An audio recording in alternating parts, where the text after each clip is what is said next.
இன்றைய முக்கிய செய்திகள். முல்லைத்தீவு புதுக்குடியிருப்பில் புதையல் தோண்ட சென்றதாக கூறப்படும் சிஐடி சார்ஜன் ஒருவரும் மேலே 4 கைது செய்யப்பட்டுள்ளனர்.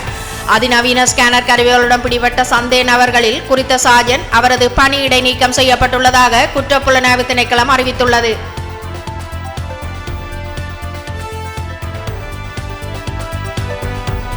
பயங்கரவாத தடைச்சட்டத்தை நீக்க கோரி மன்னாரில் நடைபெற்ற மக்கள் போராட்டத்தின் போது திடீரென பெருமளவு போலீசார் குவிக்கப்பட்டதால் பரபரப்பு ஏற்பட்டது. போராட்டம் சட்டத்தை ரத்து செய்ய கோரி கோஷங்களை எழுப்பிய நிலையில் பாதுகாப்பு நடவடிக்கைகள் தீவிரப்படுத்தப்பட்டதாக தெரிவிக்கப்படுகிறது. අපේ ආසාවට අපේ කැමැත්තට අපි මොනෝ කියන්නේ නැහැ. අපේ ජනාධිපතිතුමා කියපු කතාව තමයි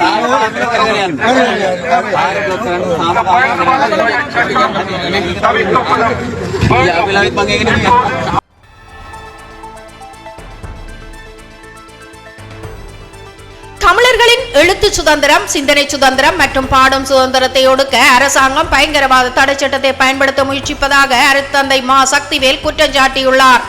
கருத்து சுதந்திரம் பாதுகாக்கப்பட வேண்டும் என்றும் அவர் வலியுறுத்தியுள்ளார். கலைஞர்கள் அவர்களுடைய செயற்பாடுகளை எல்லாம் தற்போதைய ஆட்சியாளர்கள் தடுக்கின்றார்கள் என்றால் தமிழர்களுடைய எழுத்து சுதந்திரத்தை, சிந்திக்கும் சுதந்திரத்தை, எழுது சுதந்திரத்தை பயங்கரவாத தடை சட்டம் கொண்டு இவர்கள் ஒடுக்க முற்படுகின்றார்கள்.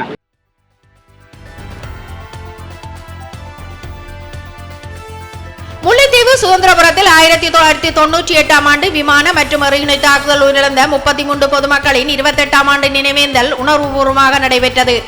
தாயக நினைவேந்தல் அமைப்பின் ஏற்பாட்டில் இடம்பெற்ற நிகழ்வில் உயிர்ந்தவர்களுக்கு சுடரேற்றி மலர் மாலை அணிவித்து அஞ்சலி செலுத்தப்பட்டது.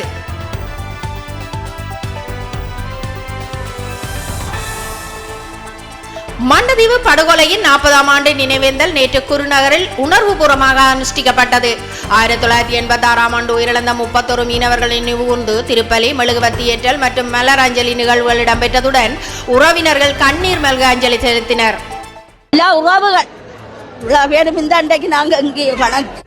அலைகள் அமைதியாக ஆடியது. நாங்க மிஸ் பண்றோம் எங்க மாமாக்கள். எங்களோட இருந்திருந்தா இப்ப எல்லாமே தங்கி இருக்கும், சந்தோஷமா இருந்திருப்போம். வாழ்வின் நூல்கள் அறுந்து போயின. கீழே இறங்கி சரமாரியா வெட்டினான்னு சொல்லி சொன்னாங்க.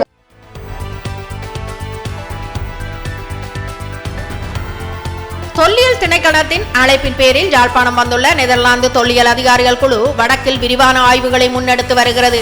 15 நாட்கள் தங்கியுள்ள நிபுணர்கள் நவீன தொழில்நுட்ப உதவியுடன் நிலத்தடி தொன்மைச் சுவடுகள் மற்றும் வரலாற்று முக்கியத்துவம் வாய்ந்த தரவுகளை சேகரித்து ஆய்வு செய்து வருகின்றனர்.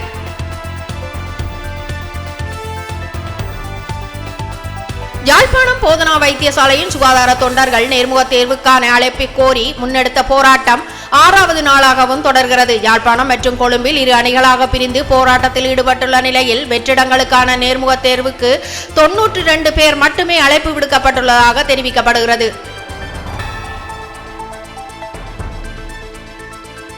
யாழ்ப்பாணம் உள்ளிட்ட நாட்டின் பல பகுதிகளில் பலத்த காற்று வீசக்கூடும் என வானியல் நிலையம் தெரிவித்துள்ளது. காங்கேசந்துறை முதல் கட்பட்டி வரையான கடற்பரப்புகளுக்கு கடும் காற்று மற்றும் கொந்தளிப்பான கடல் நிலைமைக்கான சிவப்பு எச்சரிக்கை விடுக்கப்பட்டுள்ளது. இது அடுத்த 24 மணித்தியாலங்களுக்கு செல்லுபடியாகும் என அறிவிக்கப்பட்டுள்ளது.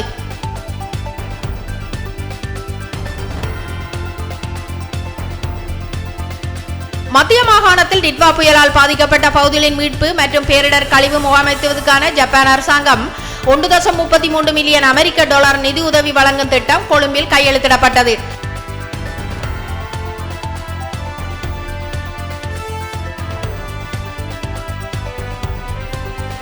யாழ்ப்பாண பொது நூலகம் எரிக்கப்பட்டு 45 ஆண்டுகள் நிறைவேறந்ததை நினைவு கூறும் வகையில் யாழ்ப்பாணத்தில் நூல் வாசிப்பு மற்றும் கலந்துரையாடல் நிகழ்வுகள் நடைபெற்றது. மீண்டும் யாழ்ப்பாணம் எரிகிறது. நூல் வாசிக்கப்பட்டதுடன் வரலாற்று நினைவுகளை பாதுகாப்பதன் அவசியம் மற்றும் இளைய தலைமுறையின் பொறுப்பு தொடர்பாகவும் கலந்துரையாடல் இடம்பெற்றது.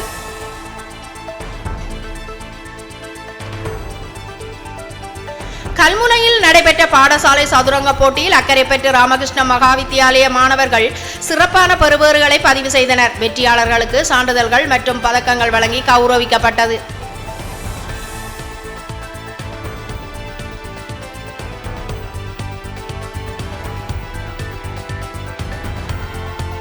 வடமாகாணத்தின் 5 மாவட்டங்களில் உள்ள 13 கல்வி வலய பாடசாலைகள் பங்கேற்ற மகளிர் வலைப்பந்தாட்ட போட்டிகள் மன்னார் முருங்கன் மத்திய கல்லூரி விளையாட்டு மைதானத்தில் நிறைவடைந்தன. பல்வேறு வலயங்களைச் சேர்ந்த மாணவிகள் திறமைகளை வெளிப்படுத்திய இந்த போட்டி உற்சாகமாக நடைபெற்றது.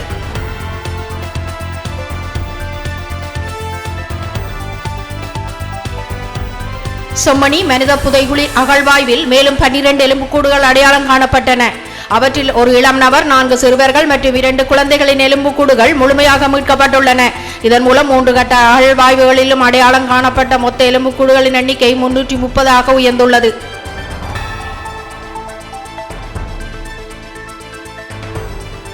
காரிநகர் பகுதியில் கிராம அபிவிருத்தி சங்கத்துக்கு சொந்தமான காணியில் காரிநகரில் தொல்லியல் அகழ்வாய்வு அதிகாரிகள் மற்றும் வெளிநாட்டு நிபுணர்கள் இணைந்து தொல்லியல் ஆய்வுகளை முன்னெடுக்க முயன்றனர்.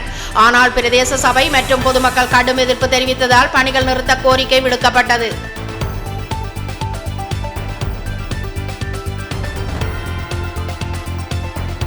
இலங்கைக்கான ஆஸ்திரேலிய உயர்ஸ்தானிகர் மத்தியூ டக்வர்த் கிழக்கு மாகாண ஆளுநர் ஜெயந்தலா ரத்னசேகரவை இன்று சந்தித்து கலந்துரையாடினார். கிழக்கிற்கான தனது முதல் பயணத்தின் போது அபிவிருத்தி திட்டங்கள், ஆஸ்திரேலிய ஒத்துழைப்பு, கடற்சார் பாதுகாப்பு, சுற்றுலா, கடத்தொழில் மற்றும் விவசாய மேம்பாடு தொடர்பாக விரிவாக பேசப்பட்டது.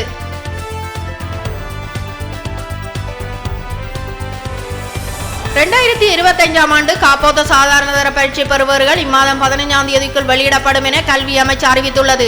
பெறுபவர்களை வெளியிடுவதற்கான இறுதிக்கட்ட பணிகள் நடைபெற்று வருவதாகவும், இந்த பரீட்சைக்கு நாடளாவிய ரீதியில் 4,51,000 அதிகமான மாணவர்கள் தோற்றியிருப்பதாகவும் தெரிவிக்கப்படுகிறது.